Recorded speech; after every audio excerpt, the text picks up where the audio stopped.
جی سر، آپ بتا رہے تھے آپ کے شعر مجموعے بتائیے گا کہ میرے دو شعری مجموعے آ چکے ہیں۔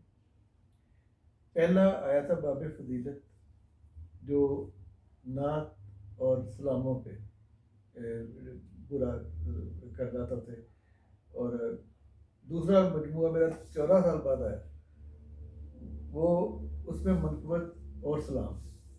یہ جو میرا نعت اور سلاموں کا جو مجموعہ تھا باب فضیلت، یہ میں نے اپنے والد صاحب کے نام اسے منسوب کیا، اچھا اچھا، کیونکہ باب فضیلت فضیلت ہاں، کیونکہ اس سے ہم نے ان سے ہی مجھے یہ محمد علیہ محمد سے محبت اور پاکستان سے محبت، حضرت یہ میری خلیق وجہ قریشی ہے۔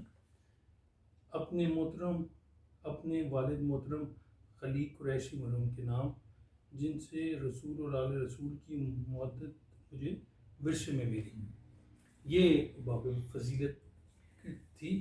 اور یہ کس سن میں آئی شائع ہوئی؟ یہ 14 سال پہلے، یعنی اس پہ سن نہیں لکھا ہوا۔ نہیں لکھا تو ہے لیکن 14 سال پہلے ہی آئی ہے، اچھا یہ ہاں 2005 میں 2005 میں۔ 2005 میں آئی تھی اور یہ دوسری کتاب میری آئی ہے، وہ اس کا نام ہے حیدریم کلندرم مستم۔ مستم۔ اس میں منقبت ہے اور اس میں سلام ہے، اور یہ میں نے اپنے والد کے نام منسوب کیے اور اپنی والدہ کے نام، کیونکہ میری والدہ جو ہے نا وہ ذاکرہ اہل بیت تھی، اچھا اور انہی سے میں نے میر نیز کو پڑھنا سیکھا۔ وہ میر نیز کو پڑھتی تھی مجالس میں زیادہ تر، تو میں نے ان سے سیکھا کہ میر نیز کو کیسے پڑھتے ہیں۔ پھر یہ بہت ساری چیزیں میر نیز سے میں پتہ چلی کہ تب کیا کیا ہوا تھا، تو ان ساری چیزوں کو میں نے اس لیے میں نے اپنی والدہ کے نام سے ساتھ منسوب کیا۔ اور باقی اب جو میری کتاب میں نے بتایا جیسے منقبت ہیں، اسلام ہے، اور اب جو میری کتابیں آ رہی ہیں ان میں تو غزلوں کی کتاب بھی ہے میرا اخذ کے نام سے، اور میری پنجابی گیتوں کی کتاب آ رہی ہے، اس کا نام ہے ونجلی۔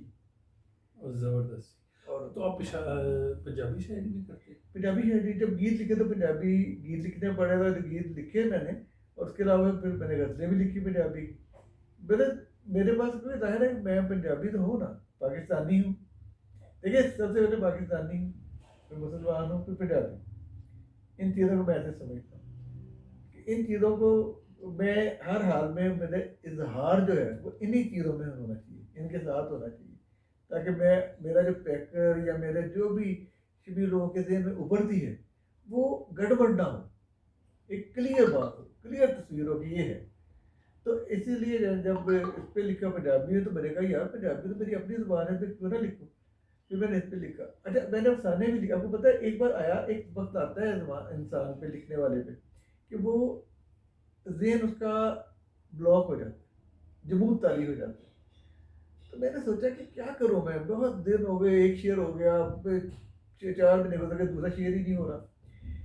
تو میرا ایک دوست تھا احمد شبیر، اللہ سے جنت نصیب کرے، تو بڑی جلدی اس کی ڈیتھ ہو گئی تھی۔ وہ بچوں کے افسانوں کی پہلی کتاب اس نے لکھی تھی گلاب کے پھول کے نام سے۔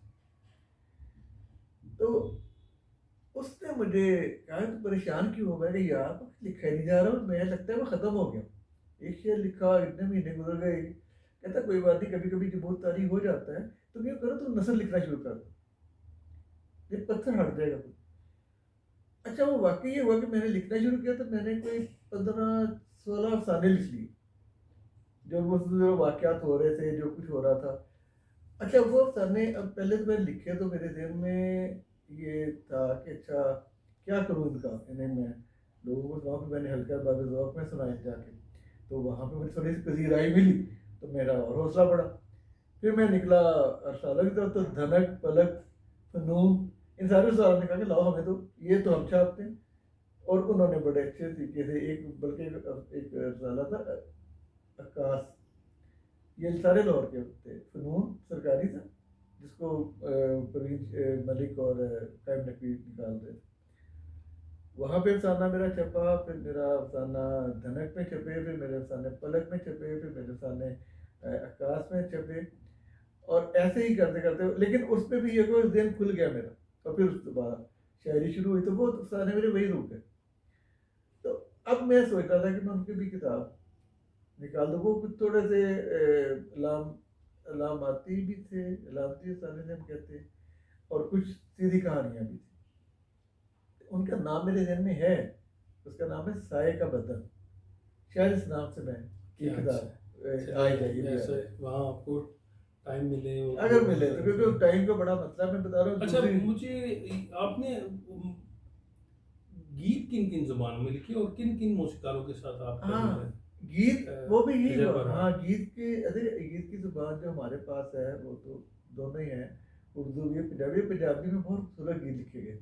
پنجابی شاعر ہمارے یہاں کے لوگ جو فوک جتنی بھی شاعری ہوئی ہے ساری پنجابی میں, تو مجھے پنجابی بہت پسند ہے. میں پنجابی میں بہت گیت لکھے, اردو میں بہت گیت لکھے. اور میری خوش قسمتی یہ تھی کہ مجھے بہت اچھے موسیقار ملے, ریڈیو پہ بھی ٹی وی پہ بھی. جیسے جب تک میں لاہور میں تھا تو مجھے استاد نظر حسین کی موسیقی میں میرے گانے چلے, اختر حسین اکھیاں انہوں نے میرے گانے کیے, اور وزیر علی انہوں نے میرے گانے کیے. پھر ہمارے ایک بڑے اچھے موسیقار تھے سلامت علی, بڑے معروف وہ ہیں موسیقار, موسیقی کے گھرانے کے بہت بڑے. ان کے چھوٹے بھائی تھے تصدق علی, جنہوں نے بڑی پیاری ٹیونز بنائی تھی, تانگا والے نین کدو سکھ نال سون گے اور گوریے میں جانا پڑتے. انہوں نے میرے کچھ گانے سیٹ کیے, پھر انہوں نے بنائے, لیکن وہ کچھ سمجھ لیجیے کوئی مسئلہ ایسا ہوا کہ وہ نکل نہیں سکے, اس لیے کہ وہ فلم کے لیے تھا, فلم نہیں وہ بن سکی. تو پھر ان کی ڈیتھ ہو گئی, ورنہ بہت چھوٹی عمر ہے. اور اس کے بعد پھر مجھے میرا جو پہلا جنگل کیا وہ شنکر نے کیا انڈیا سے, وہ جن میں تھا وہ جس کا ہے وہ تارے زمین پر جن کی وہ موسیقی. اس کے بعد پھر اسی موسیقی کو لے کر ہم آگے چلے اور باتیں کرتے رہو, باتیں سنتے رہو. پر مختلف گانے جب ہم نے لکھے تھے یوٹیوب پہ موجود ہے سارے, ان میں پہلا گانا شوکت امانت علی نے گایا, دوسرا گانا میرا انہوں نے گایا حمزہ, تیسرا گانا گایا انہوں نے سجاد علی. اس کے بعد 2 گانے راحت نے گائے, راحت فتح علی. تو میں بہت لکی ہوں اس مسئلے میں کہ مجھے بڑے اچھے سارے گلوکار بہت اچھے ملے, بڑے معروف. اور ان سب سے بڑھ کر نصرت فتح علی خان, جو میں سمجھتا ہوں کہ میرا فخر ہے کہ میرا پہلی دھمال جو میں نے لکھی جب میں کالج میں تھا, آج سے 45 سال پہلے, تو وہ نصرت فتح علی صاحب نے گائی. اور وہ اتنا پیارا واقعہ چھوٹا سا کہ میں کبھی کبھی سوچتا ہوں, اچھا دیکھیں بڑا مزہ, اس کو بڑا مزہ آئے گا, آپ کو بھی مزہ آئے گا. ان دنوں ہم بھی لائبریری میں پڑھ رہا تھا تو یہ وہی رہتے تھے, ہم ان کے پاس اکثر جا کے بیٹھ جایا کرتے تھے شام. انہوں نے مجھے کہا کہ تو شاعری شوری کرنا ہے یار, چلو ان دنوں ایک ہی وہ رواج چل رہا تھا جو لفظ تھے دمال کے کہ او لال میری پت رکھیو بلا جھولے لالن. تو انہوں نے کہا کہ یار تھوڑا سا چینج نہیں ہو سکتا, تو کسی ذکر میں چینج کر کے وہ خواہ. اچھا میں تھا اور اور بھی بندے بیٹھے ہیں, تو انہوں نے کہا کہ ٹھیک ہے چلو جی لکھو, دیکھنے کے کوئی لائن بنتی ہے. اچھا میں نے ایسے سوچا, میرے ذہن میں ایک مکھڑا بن گیا. وہ میں نے سنایا مکھڑا تھا کہ شہباز کلندر لال تیرے مست ملنگ صدا تیرے در تے بان تمال. شہباز کلندر لال انہیں بڑا پسند ہے, میں کہا مکمل کر. اچھا میں نے لکھ کے دے دیا, مکمل کر دیا. اس کے بعد میں فیصل آباد چھوڑ دیا, مجھے لاہور نوکری کے سلسلے میں لاہور جانا پڑ گیا.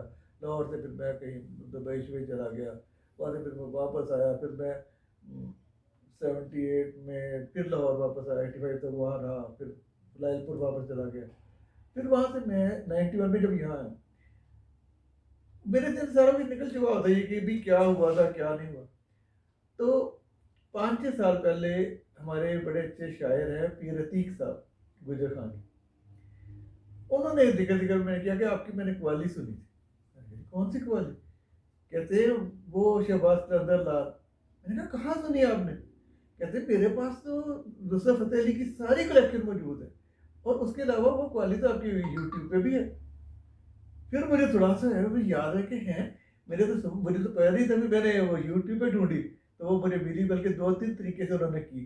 ایک انہوں نے 8 منٹ کی, ایک 18 منٹ کی, ایک 23 منٹ کی بھی کی انہوں نے اسی قوالی کو.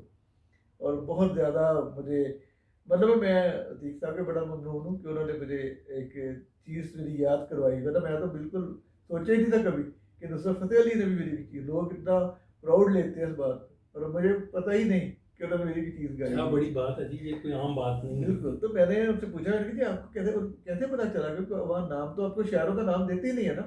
کہتے ہیں ان میں تو آپ کا مکتب بھی گایا ہوا ہے انہوں نے. جب خرم کا لفظ تھا تو انہوں نے کہا ہم نے پتا کہ خرم کون ہے. تو پتا چلا کہ لائرپور کے خرم خلیق ایک ہے جنہوں نے یہ لکھی تھی. تو بس وہاں سے پھر میرا پہلا تعارف ہی عتیق صاحب کہتے تو آپ کا تو پہلا تعارف ہی میرے ساتھ وہ تھا کہ جب میں ان کی وہ قوالی سنتا تھا میرے کو. یہ قوالی میں نے وہ اپنے فیس بک پہ بھی دی. اور ہماری بڑی اتنی اچھی شاعرہ ہیں نوشی گیلانی، وہ آج آسٹریلیا میں کہیں اور باہر ہے کسی ملک میں. تو انہوں نے اس پہ کمنٹ نیچے لکھا کہ یہ قوالی تو مجھے بہت پسند آتی ہے، مجھے پتہ ہی نہیں تھا یہ تمہاری. تو بڑا مزہ آتا ہے ایسی چیزیں سن کے بعض اوقات کی جو آپ کے ذہن سے نکل چکی ہوں اور وہ تخلیق کا جو ایک ہوتا ہے نا احساس کے وہ تخلیقی